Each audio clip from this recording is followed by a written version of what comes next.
Hello friends, how are you? I hope guys you are good. Welcome to Expert Opinion. I am Bhavna from Uttar Pradesh.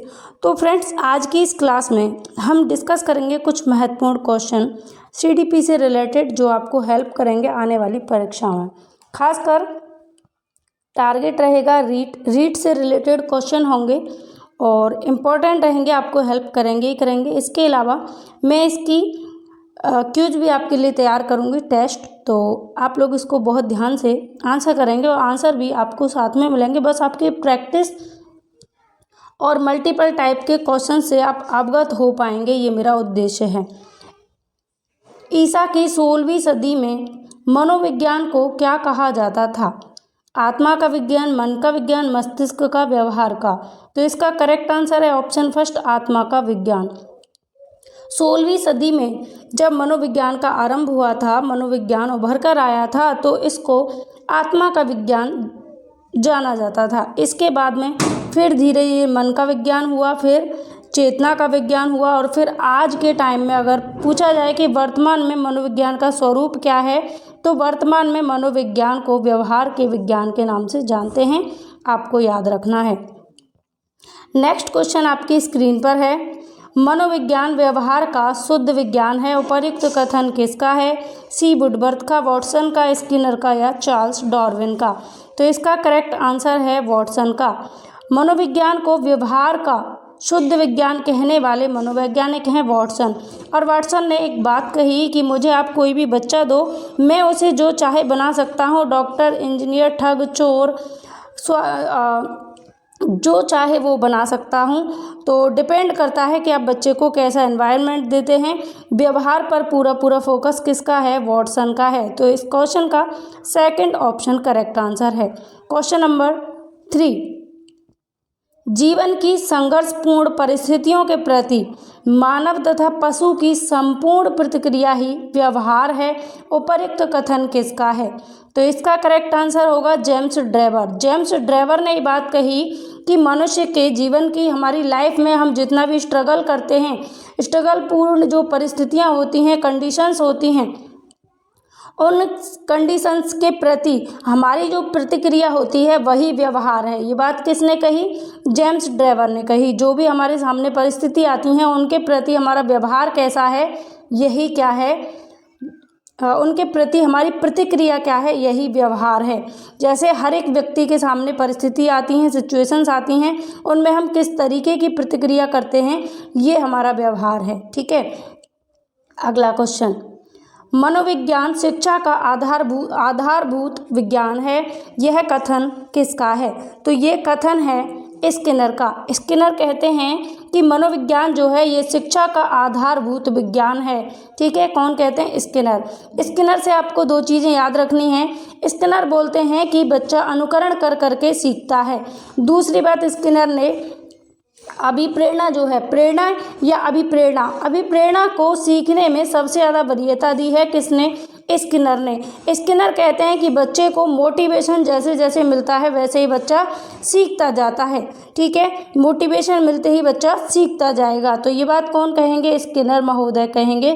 Option first इसका correct answer है। इसके अलावा Skinner ने क्रिया प्रसूत अनुबंधन का सिद्धांत दिया, जिसमें स्किनर ने चूहे पर और खरगोश पर प्रयोग किया। तो आपको स्किनर से इतना याद रखना है, इम्पोर्टेंट है। अगला क्वेश्चन, साइकी का अर्थ है। साइकी का अर्थ क्या है? तो क्लियर है, साइकी का अर्थ होता है मानवीय आत्मा या मन। साइकी मतलब साइकोलॉजी शब्द जो है दो शब्दों से मिलकर बना है, साइकी प्लस लोगोस, जिसमें साइकी का अर्थ है आत्मा या मन। ठीक है, आत्मा का विज्ञान या आत्मा का अध्ययन, और लोगोस का अर्थ होता है अध्ययन, यानी आत्मा का अध्ययन। आत्मा का अध्ययन माना जाता था मनोविज्ञान को स्टार्टिंग में, शुरुआत में 16वीं शताब्दी में। इसलिए साइकोलॉजी का यानी मनोविज्ञान का अर्थ क्या निकलता था? आत्मा का विज्ञान। ठीक है, इसके संदर्भ में एक निमोनिक भी है कि मनोविज्ञान ने सबसे पहले आत्मा खोई, फिर मन खोया, फिर चेतना खोई, और आज मनोविज्ञान व्यवहार का विज्ञान है। तो सबसे पहले किसका विज्ञान माना जाता था मनोविज्ञान को?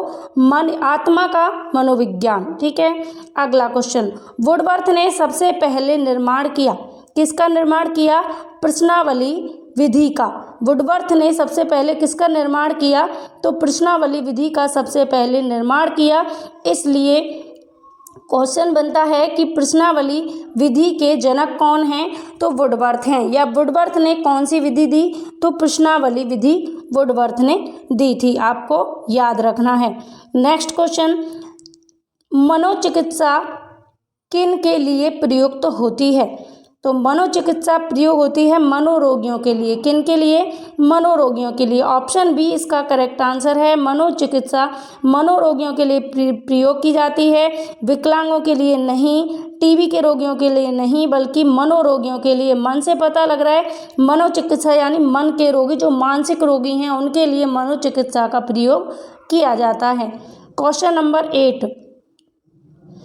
नंबर 8 है an introduction to social psychology के रचयिता। ये पुस्तक है an introduction to social psychology. इसके रचयिता कौन हैं? वी.एन. झा, मॉर्गन, मार्शल या विलियन? तो इसका आंसर है विलियन, ऑप्शन डी करेक्ट। आपको याद रखना है कि बुक्स जो पुस्तकें होती हैं साइकोलॉजी से रिलेटेड, वो भी एग्जाम में पूछी जाती हैं। समथिंग 25 जो बुक्स थी इम्पॉर्टेंट, उनका मैंने आपको टेस्ट भी कराया था, उसको एक बार बीच में ज़रूर रिवाइज कर लेना एग्ज़ाम से पहले। और ये पुस्तक बहुत इंपॉर्टेंट है, most important, an introduction to social psychology, यानी कि जो सामाजिक मनोविज्ञान है उसका इंट्रोडक्शन किसने दिया? विलियन ने, अपनी पुस्तक an introduction to social psychology. तो इस क्वेश्चन का ऑप्शन डी करेक्ट आंसर हो जाएगा। नेक्स्ट क्वेश्चन आपकी स्क्रीन पर, मनोविज्ञान के उपयोग की कठिनाई है। ऑप्शन आपके सामने हैं और इसका आंसर है करेक्ट। हम सीधा सीधा आंसर की बात करेंगे बिकॉज उस क्वेश्चन पर डिस्कशन कर लेंगे।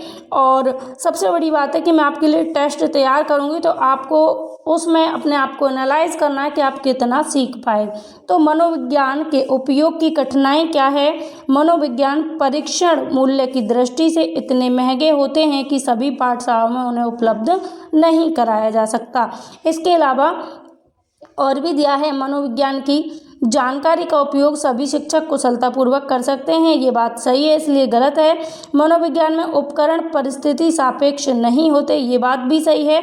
लेकिन मनोविज्ञान परीक्षण मूल्य की दृष्टि से इतने महंगे होते हैं कि सभी पाठशालाओं में उन्हें उपलब्ध नहीं कराया जा सकता, ये एक कठिनाई है। ठीक है, आपसे कठिनाई पूछी है तो ये एक कठिनाई है, क्योंकि मनोवैज्ञानिक जो परीक्षण होते हैं वो महंगे होते हैं और इन्हें सभी पाठशालाओं में उपलब्ध नहीं कराया जा सकता। ये एक कठिनाई है किसकी? मनोवैज्ञानिक परीक्षणों की। ठीक है, अगला क्वेश्चन, क्वेश्चन नंबर 10,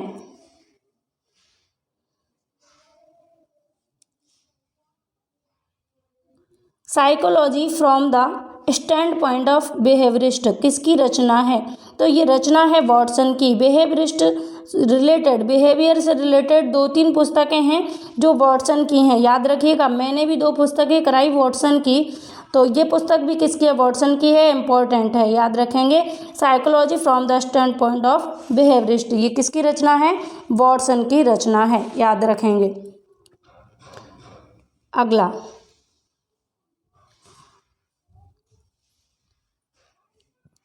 मनोविज्ञान की सहायता से अध्यापक को ज्ञान होता है किसका? बुद्धि के स्वरूप का, पठन पाठन के उपयोग का, पिछड़े बालकों की समस्याओं का। इन सभी चीज़ों का ज्ञान होता है किसके द्वारा?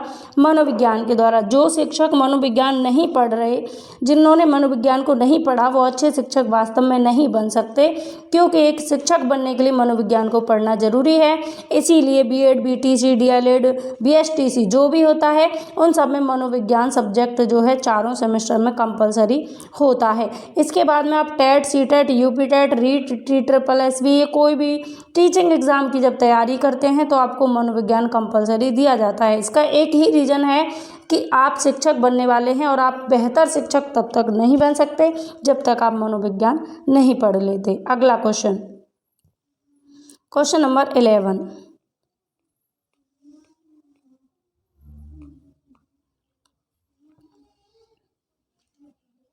क्वेश्चन नंबर 11 है, मनोविज्ञान की सहायता से अध्यापक को ज्ञान होता है। तो ये क्वेश्चन हम कर चुके। क्वेश्चन नंबर 12 है आपकी स्क्रीन पर। ए डिक्शनरी ऑफ साइकोलॉजी पुस्तक, ए डिक्शनरी ऑफ साइकोलॉजी किसकी पुस्तक है? तो जेम्स ड्रेवर की है। किसकी पुस्तक है? जेम्स ड्रेवर की ए डिक्शनरी ऑफ साइकोलॉजी।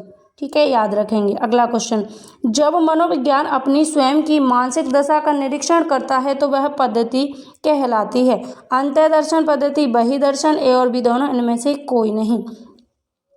तो आपको याद रखना है, मनोविज्ञान जब अपने स्वयं की मानसिक दशा का निरीक्षण करता है, खुद की मतलब आंतरिक दशाओं का, तो इसका सीधा सीधा आंसर होगा ऑप्शन फर्स्ट, अंतर्दर्शन पद्धति। ऑप्शन फर्स्ट इसका करेक्ट आंसर होगा। जब बाहरी और दूसरे लोगों की करेगा तो बहिर्दर्शन हो जाएगा। प्रथम मनोवैज्ञानिक प्रयोगशाला स्थापित की गई थी, तो किसके द्वारा की गई थी? आपको पता है, प्रथम मनोवैज्ञानिक प्रयोगशाला विलियम वुंट के द्वारा 1879 में स्थापित की गई थी। कहाँ पर? लिप्जिंग के जर्मनी के लिप्जिंग नामक शहर में। तो इसका करेक्ट आंसर होगा ऑप्शन थर्ड, विलियम वुंट ने प्रथम मनोवैज्ञानिक प्रयोगशाला को स्थापित किया था। क्वेश्चन नंबर 15 आपकी स्क्रीन पर है। प्रथम मनोवैज्ञानिक प्रयोगशाला की स्थापना कब और कहाँ पर की गई? तो 1879 में जर्मनी के लिप्जिंग नामक स्थान पर की गई। ये बात मैं अभी आपको बता चुकी हूँ, वही क्वेश्चन आपके सामने है। अगला है, प्रयोगात्मक मनोविज्ञान का जनक माना जाता है? किसको माना जाता है? मैकडूगल को, विलियम जेम्स को, वॉटसन को या फिर विलियम वुंट को? तो प्रयोगात्मक मनोविज्ञान की स्थापना किसने की थी? विलियम वुंट ने। तो इसी को जनक भी तो माना जाएगा, तो ऑप्शन डी इसका करेक्ट आंसर हो जाएगा। अगला क्वेश्चन है, किस मनोवैज्ञानिक ने माना कि उचित वातावरण से बुद्धि लब्धि में वृद्धि होती है? तो किसने माना? स्टीफन्स ने इस बात को माना कि अगर आपको उचित वातावरण दिया जाए तो बुद्धि लब्धि में क्या होगी? वृद्धि होगी। तो ऑप्शन इसका थर्ड करेक्ट है। नेक्स्ट है क्वेश्चन आपकी स्क्रीन पर, वंशानुक्रम के सिद्धांत हैं, कौन कौन से हैं? मेंडल का सिद्धांत, जनन द्रव्य की निरंतरता का सिद्धांत, उपार्जित लक्षण या गुणों के संरचना का सिद्धांत। तो इसका करेक्ट आंसर होगा ऑप्शन डी, उपरोक्त सभी। ये सभी वंशानुक्रम के सिद्धांत हैं। अगला क्वेश्चन, किस सिद्धांत के अनुसार शरीर का निर्माण करने वाला जनन द्रव्य कभी नष्ट नहीं होता? तो इस बात को कहने वाला, साबित करने वाला सिद्धांत है जनन द्रव्य की निरंतरता का सिद्धांत। जनन द्रव्य की निरंतरता का सिद्धांत इस बात से भी क्लियर हो रहा है कि निरंतरता मतलब कभी समाप्त नहीं होने वाला। तो शरीर का निर्माण करने वाला जनन द्रव्य कभी भी समाप्त या नष्ट नहीं होता। ये कौन कहता है? जनन द्रव्य की निरंतरता का सिद्धांत। ऑप्शन इसका सेकंड करेक्ट था। अगला क्वेश्चन है, जनन द्रव्य की निरंतरता का सिद्धांत, इसके प्रतिपादक कौन हैं? तो इसके प्रतिपादक हैं बीजमैन। कौन है? बीजमैन। आप इसको याद कैसे रखेंगे? जनन से याद रख लेंगे बीजमैन। कैसे? कि जनन के लिए क्या होता है? बीज टाइप का होता है, बीज नुमा। तो इसी से आपको याद रख सकते हैं आप कि जनन द्रव्य की निरंतरता का सिद्धांत किसने दिया? बीजमैन ने दिया। ऑप्शन इसका फर्स्ट करेक्ट होगा। नेक्स्ट क्वेश्चन है, वंशानुक्रम के नियम हैं, समानता का, भिन्नता का, प्रत्यागमन का, उपरोक्त सभी। ये तो सारे ही नियम वंशानुक्रम के हैं। समानता का नियम मतलब कि जैसे माता पिता वैसी संतान। भिन्नता का नियम मतलब माता पिता से भिन्न होगी संतान, तो कौन सा नियम होगा? वंशानुक्रम का भिन्नता का नियम होगा। प्रत्यागमन का नियम जब बिल्कुल ही अलग होते हैं। ठीक है, तो उपरोक्त सभी इसका करेक्ट आंसर है। अगला है, किस नियम के अनुसार बच्चे अपने माता पिता के बिल्कुल समान न होकर उनसे कुछ ना कुछ भिन्न अवश्य होते हैं? तो क्लियर है कि भिन्नता का नियम, माता पिता से भिन्न होंगे, तो कौन सा नियम होगा? भिन्नता का नियम होगा।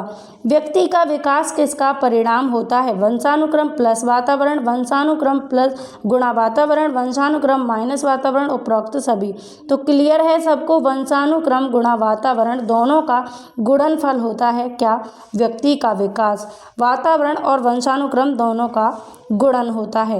अगला क्वेश्चन, व्यक्ति की सभी विशेषताएं कुछ हद तक वंशानुक्रम और वातावरण कारक के प्रतिफल हैं। ये विचार किसका है?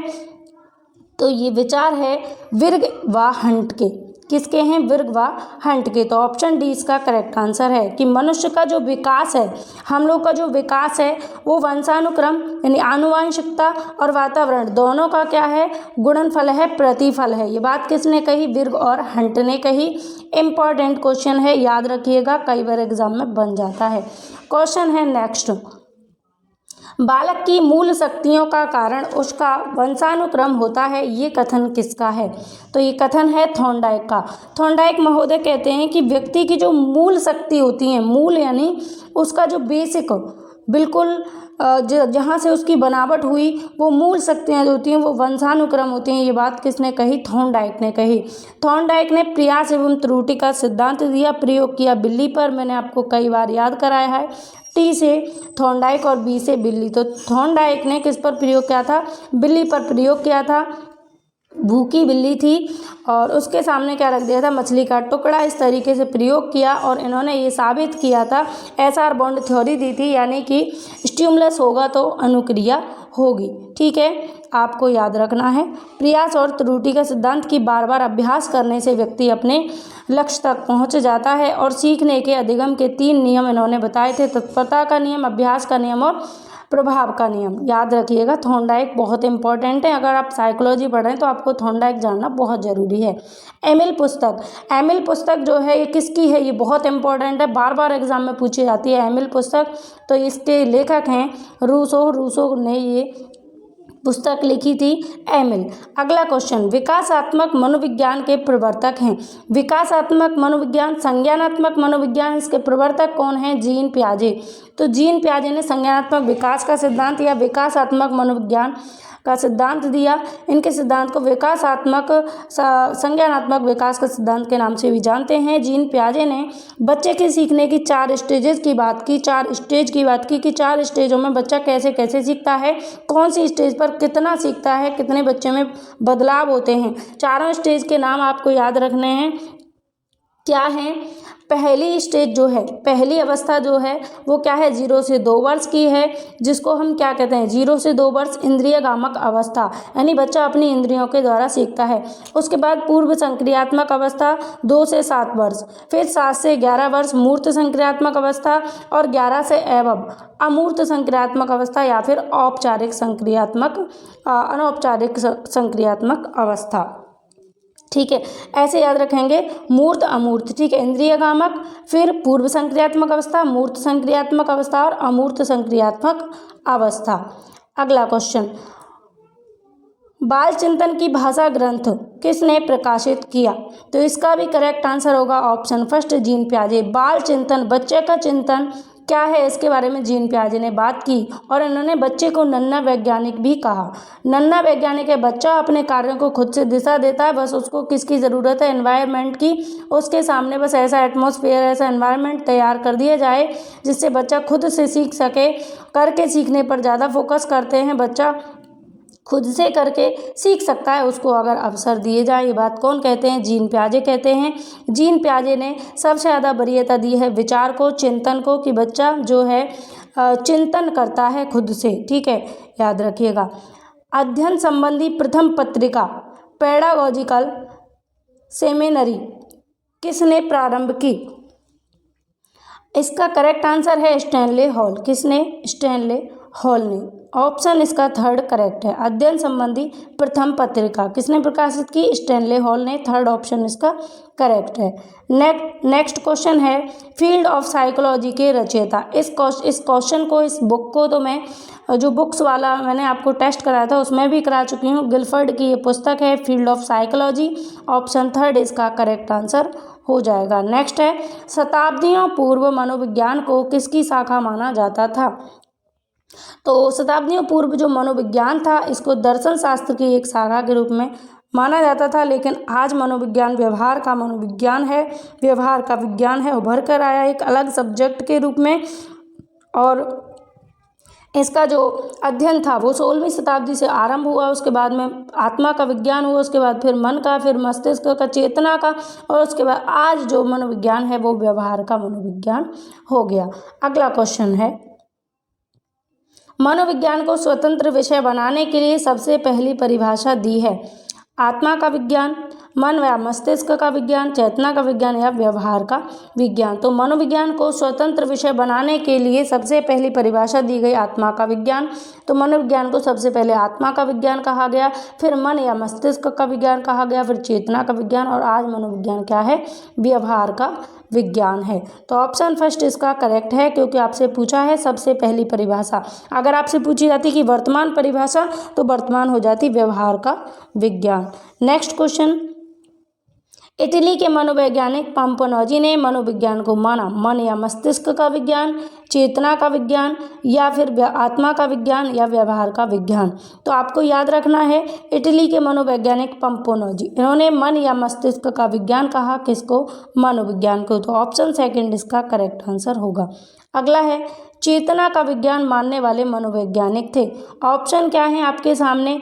वुंट, विलियम जेम्स और जेम्स अली। ये तीनों ही जो हैं चेतना का मनोविज्ञान मानते थे, चेतना का विज्ञान मानते थे, किसको? मनोविज्ञान को। तो ऑप्शन डी इसका करेक्ट आंसर हो जाएगा। चेतना का विज्ञान किसने माना? विलियम वुंट ने, विलियम जेम्स ने और जेम्स सली ने। चेतना का विज्ञान विलियम वुंट ने माना, और विलियम वुंट ने ही जर्मनी के लिप्जिंग में पहली प्रयोगात्मक प्रयोगशाला की स्थापना की थी। याद रखिएगा, ये क्वेश्चन भी इम्पोर्टेंट है। अगला है, 20वीं शताब्दी में मनोविज्ञान को माना गया आत्मा का विज्ञान, मन या मस्तिष्क का विज्ञान, चेतना का विज्ञान है, व्यवहार का विज्ञान। तो 20वीं शताब्दी से अब तक मनोविज्ञान को व्यवहार का विज्ञान माना जाता है। ऑप्शन डी इसका करेक्ट आंसर है। अगला क्वेश्चन है, व्यवहार का विज्ञान मानने वाले प्रमुख मनोवैज्ञानिक थे। तो अरस्तु, वाटसन, थॉर्नडाइक, वुंट। तो इसका करेक्ट आंसर होगा वाटसन, क्योंकि आपसे पूछा है प्रमुख सबसे ज़्यादा कौन थे? वाटसन थे। वाटसन ने व्यवहारवाद पर सबसे ज़्यादा बल दिया, और व्यवहारवादी जो विधियाँ हैं वो किसने दी हैं? वाटसन ने दी हैं। वाटसन कहते हैं कि बच्चे के व्यवहार को देखकर पता लगाया जा सकता है कि बच्चा कैसा है। तो व्यवहार पर सबसे ज़्यादा बल देने वाले मनोवैज्ञानिक हैं वाटसन, और इन्होंने अपने खुद के बच्चे पर प्रयोग किया, उसको जंगल में छोड़ दिया, और जंगल में क्या किया? उसके सामने जैसा वातावरण दिया था वैसा ही बच्चा बन गया था। और इसी बेस पर उन्होंने कहा कि आप मुझे कोई भी एक बच्चा दे दो, मैं उसे जो चाहे वो बना सकता हूँ। इस बात को कौन कहते हैं? वाटसन कहते हैं। और वाटसन ने ही व्यवहार का विज्ञान माना है, किसको? मनोविज्ञान को। तो सबसे प्रमुख व्यक्ति हैं ये वाटसन। अगला क्वेश्चन, साइकोलॉजी शब्द की उत्पत्ति हुई अंग्रेजी से, रूसी से, लैटिन से या स्पेनिश से? तो साइकोलॉजी शब्द की उत्पत्ति लैटिन भाषा के शब्द से हुई है। याद रखिएगा, ऑप्शन थर्ड इसका करेक्ट आंसर है। अगला है, बाल विकास निर्भर करता है। तो वंशानुक्रम और वातावरण दोनों पर ही निर्भर करता है, दोनों का गुणनफल या प्रतिफल होता है। तो ऑप्शन इसका थर्ड करेक्ट होगा, आ और बा दोनों, उपरोक्त दोनों।